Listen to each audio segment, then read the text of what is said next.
Making headlines, President inaugurates Ziyara Mosque in Mali City.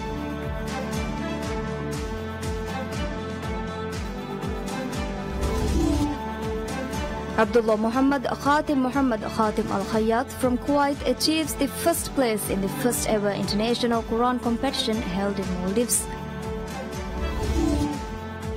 And Deputy Managing Director of PSM states the secret of the long-standing independence in Maldives is the result of upholding Islam in the country.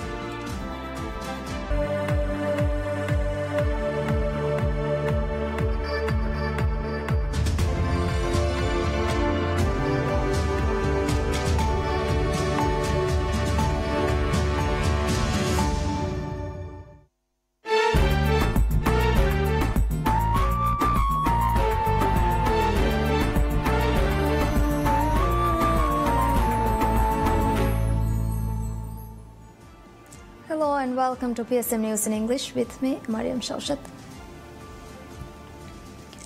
President Abdullah Yamin Abdul Qayyum inaugurates Ziyara Mosque in Mali City. The construction of the mosque was funded by the Universal Enterprises Private Limited. According to Universal Enterprises, the mosque can accommodate up to 1,200 worshippers at a time. The President joined the Friday prayer congregation at Ziyara Mosque upon its inauguration. Minister of Foreign Affairs Dr. Muhammad Asim attends 7th Extraordinary Islamic Summit Conference convened by the Organization of the Islamic Cooperation (OIC) to discuss the serious ongoing developments in Palestine. The delegation travelling along with the Foreign Minister includes Secretary Bilateral of Ministry of Foreign Affairs Ahmad Khalil and Assistant Director Ismail Mamdouh. Minister Asim is scheduled to deliver a statement at the Extraordinary Islamic Summit Conference.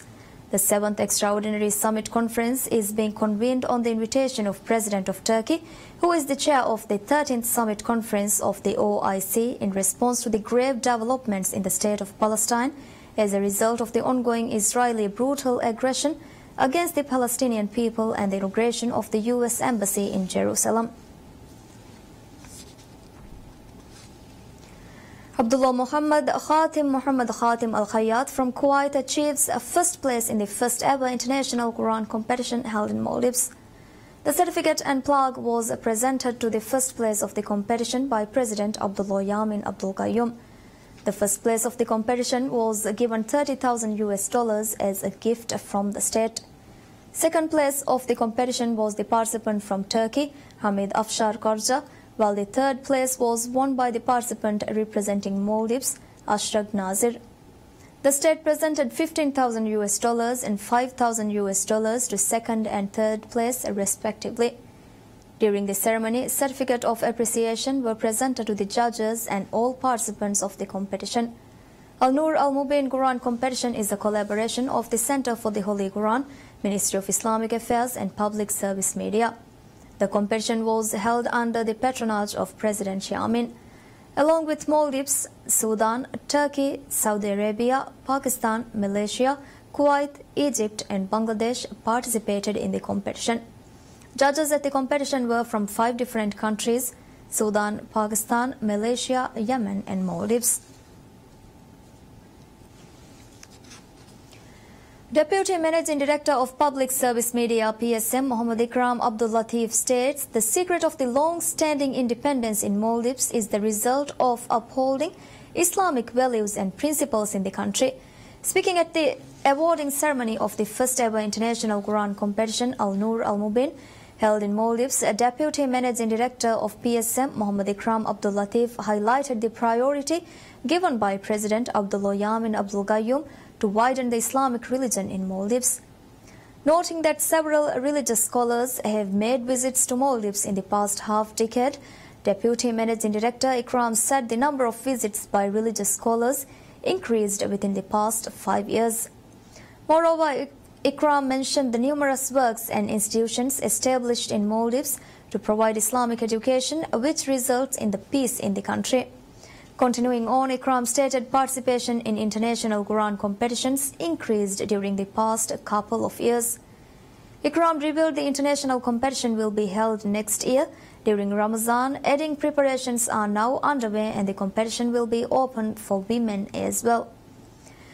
Meanwhile, Minister of Islamic Affairs Dr. Ahmad Ziad said the Quran competition is a milestone achievement for Maldives. Moreover, Islamic Minister said participation of other Islamic countries in a competition organized by Maldives proves efforts of Maldives to uphold Islam are acknowledged by the international community. The awarding function was attended by cabinet ministers, parliamentarians and senior government officials. Minister of Economic Development urges to maintain the prices of goods even though the stock decreases. Noting that some businesses hike the price when some items in stock decrease, Economic Ministry stated the decrease in the items is not an opportunity for businesses to hike the price. Speaking on a TV program aired on PSM News, Deputy Minister at Economic Ministry Abdullah Muhammad stated the government aims to establish a system in Ramadan which is equally beneficial for both customers and businesses. Abdullah Muhammad with regret noted that some businesses increase the price when stock in the market decreases and urged to refrain from such acts. Furthermore, Deputy Minister stated the government does not plan to set a ceiling price. He assured the government is mandated to control the price if the prices go out of control. Commemorating the month of Ramadan, Economic Ministry met with businesses and assured mostly used items by Maldivians will be made available without any difficulties. While staple food prices were decreased, Economic Ministry highlights market prices were also low comparing to last year. Demand of food items are relatively high during Ramadan compared to the rest of the year. Minister of Home Affairs Azlin Ahmed states Maldives has made remarkable achievements in terms of information communication technology. Home Minister made the remarks in his official statement on Telecommunication and Information Society Day. In the statement, Minister Azlin noted the administration has been working on bringing major changes to the information technology sector of the country. Home Minister highlighted the remarkable changes brought to the education sector by increasing the usage of technology in the sector, adding that all the sectors benefit from the latest technological facilities available in Maldives. While every year May 17th is marked as the Telecommunication and Information Society Day, the theme for this year is enabling the positive use of artificial intelligence for all. Greater Male Industrial Zone Limited opens opportunity to rent land from Tilafushi Industrial Zone for industrial purposes. A notice issued by the Greater Male Industrial Zone states interested parties can apply for not more than 3 land plots. Each land can be registered for a fee and every land must be registered separately. Meanwhile, the notice further revealed a bid security must be paid before June 11th. The industrial zone is open for various purposes such as vehicle and vessel repair, storage of furniture, cold storage, motor vehicle storage and such industrial purposes.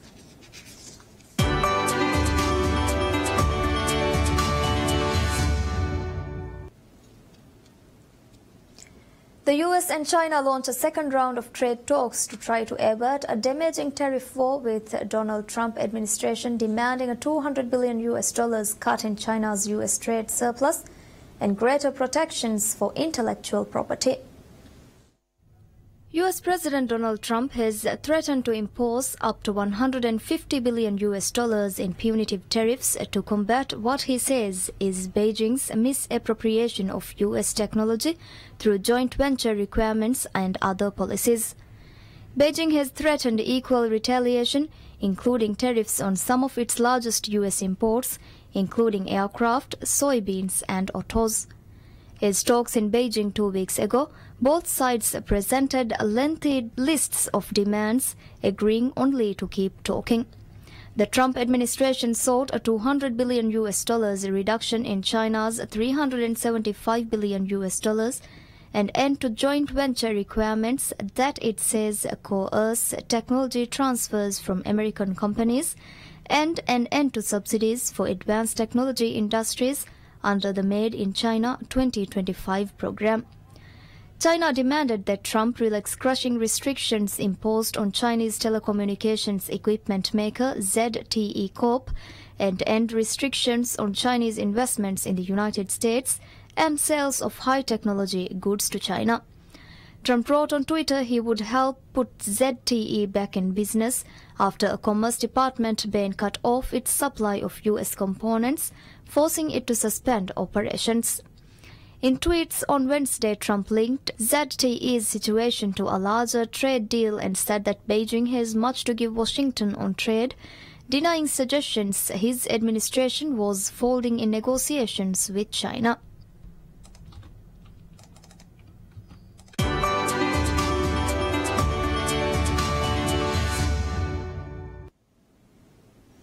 A senior Palestinian official criticizes U.S. Ambassador to the United Nations Nikki Haley and her pledge to take names of countries that do not back Washington, saying she had not been appointed the school mom of the world. A senior official at the Palestine Liberation Organization PLO, Hanan Ashrawi, told reporters at the United Nations that it is extremely difficult to find any relationship between the reality and the words we hear coming out from the American representative there. Our mere existence is seen by Ambassador Haley as being anti-Israeli. And of course she threatened and she pressured and she used coercion and so on at the UN, particularly by taking down names. I don't think people appointed her the school mom of the world. I couldn't believe the language anyway, but still. U.S. Ambassador to the United Nations Nikki Haley first warned she would take names when she arrived at the United Nations in January last year.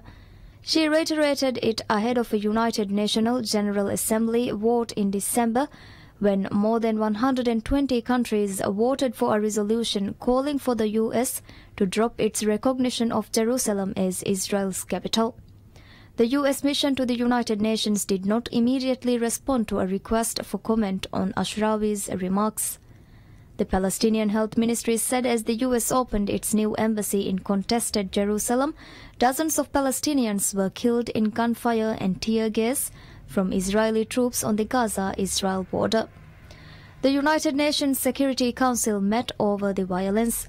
Israel and the U.S. said Hamas, which rules Gaza, instigated the violence, an allegation denied by the militant group, which opposes Israel's existence. Ashrawi rejected Haley's assessment that the opening of the U.S. embassy was not linked to the Gaza border demonstrations. And to claim that these protests have nothing to do with the American decision means that there is a total disconnect with reality. This is extremely dangerous. Palestinian leaders have called Monday's events a massacre, and the Israeli tactic of using live fire against the protesters has drawn a worldwide concern and condemnation. Palestinian Foreign Minister Riyad al-Maliki suggests Arab countries should recall their ambassadors to the U.S. in response to Washington moving its Israel embassy to Jerusalem. Palestinian Foreign Minister Riyad al-Maliki said in live televised remarks at the Arab League in Cairo that there was no harm in Arab states collectively recalling their ambassadors in Washington to their capitals to be consulted with. He told members of the Arab League, whose foreign ministers gathered in Cairo for an extraordinary meeting to discuss the issue, that they would summon U.S. ambassadors to make clear the Arab rejection of the U.S. embassy's transfer to Jerusalem. The U.S. opened its new Israel embassy in Jerusalem, while Israeli soldiers killed dozens of Palestinians who protested in the Gaza Strip. Most countries say the status of Jerusalem, a sacred city to the Jews, Muslims and Christians, should be determined in a final peace settlement, and that moving their embassies now would prejudge any such deal. The Palestinians want Arab East Jerusalem, which was captured in the 1967 Middle East War, as the capital of a future Palestinian state. Syrian President Bashar al-Assad flies to Russian leader Vladimir Putin's summer residence on the Black Sea for talks. At the meeting in the Black Sea resort of Sochi, Bashar al-Assad congratulated Vladimir Putin on his new term as president after he was re-elected in March, and thanked the Russian military for its support in Syria. In remarks, Putin congratulated the Syrian leader on what he said were significant successes on the battlefield achieved by the Syrian military. Russia said it intervened militarily in Syria to defeat violent extremists who had taken control over parts of the country and were launching bomb and gun attacks in other parts of the world. Critics of Russia's action, among them the US and European states, say it is propping up an Assad leadership that has lost its legitimacy and that its airstrikes have killed a large number of civilians. Russia says it never targets civilian areas. Since fighting broke out in the country in 2011, Assad has travelled only rarely but has made 3 publicly acknowledged visits to Russia, each time for meetings with Putin.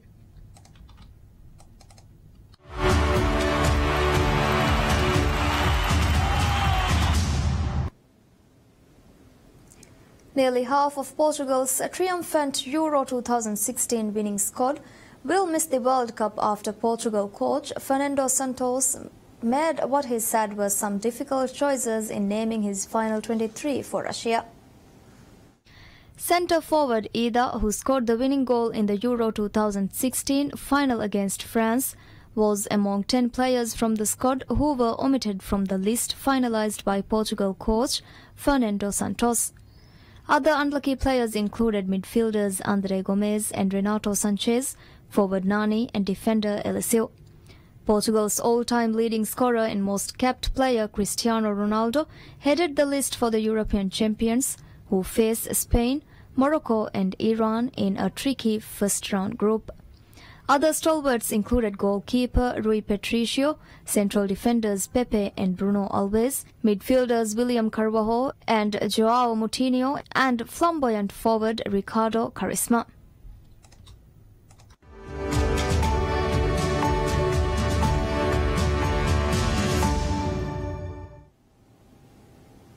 Deadpool 2 is expected to knock Avengers Infinity War off the box office top spot this weekend. What? According to Variety and others, the R-rated superhero sequel, which once again stars Ryan Reynolds in the lead role, is expected to take in excess of $150 million.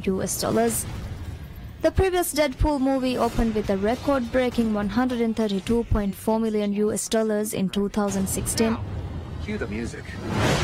Don't call it a Last weekend's winner, Avengers Infinity War, is expected to drop to second place with a fourth weekend take of around $32 million.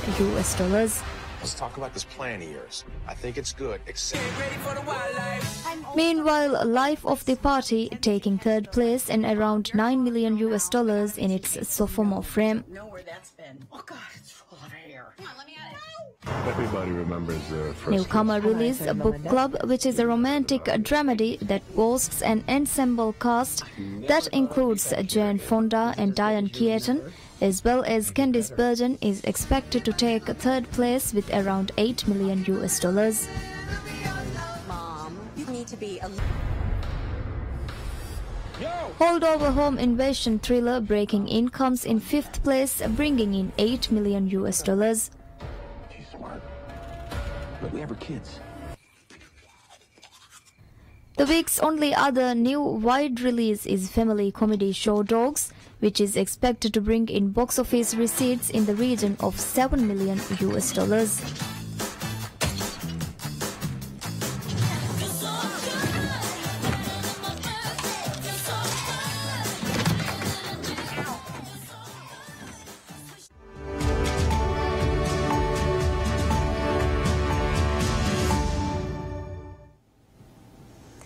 The royal wedding cake designer and her team are busy in Buckingham Palace's kitchens, putting the finishing touches on a quintessentially spring and British wedding, a confectionery fit for a prince and a princess. Claire Peacock, who runs a baker in London, was chosen by Prince Harry and US fiancée Meghan Markle in March to design the cake, which will have a lemon sponge, a lemon curd filling and an elderflower Swiss spring buttercream icing. Peacock said the couple met with her to choose the right ethereal, floral flavor after several tastings. When I was first asked to present an idea for the cake, I brought a selection of flavors and designs, and they made a decision together as a couple and let me know which one that they were interested in, and that's what we've made. And then of course we tasted a couple of times just to get it right. And the bakers said they seem to share a common philosophy of enjoying eating what is the freshest, most delicious thing in season at that moment in time, in this case, elderflower. It has taken Peter and her team of 6 past and present Valent bakers 5 days to create 3 cakes of various sizes. They will be transported to Windsor to be displayed by Peter and the team with flowers as part of an installation that is a shift from tradition. Peter said Harry and Meghan have not tasted the final product, merely a sample, but must be happy with the outcome as they have signed off. Peter is originally from California and worked as a chef panisse in Berkeley under chef Ellis Waters before moving to London. She started her own business by cooking at home and selling cakes at a stall on East London's Broadway Market. She set up her bakery in 2010. Markle had previously interviewed Peter for her former food and lifestyle website, The Tick, which she ran for 3 years before it closed last year, as public interest in her relationship with Harry grew. Harry and US actress Markle will be married at Windsor Castle on Saturday. And that's all we have for you right now. Thank you for joining us. Have a pleasant day ahead. Goodbye.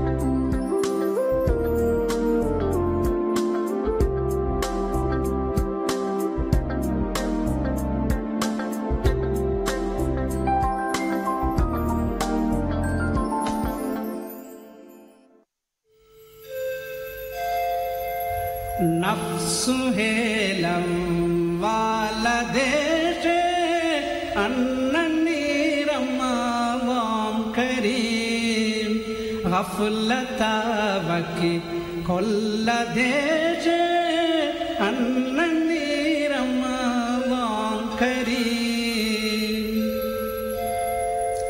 kurevidane ti kushe fahish efadahuri anuba kurevidane ti kushe fahish efadahuri anuba dorutakil la pala deshe annani ramam kareem nafsuhelam wala deshe anna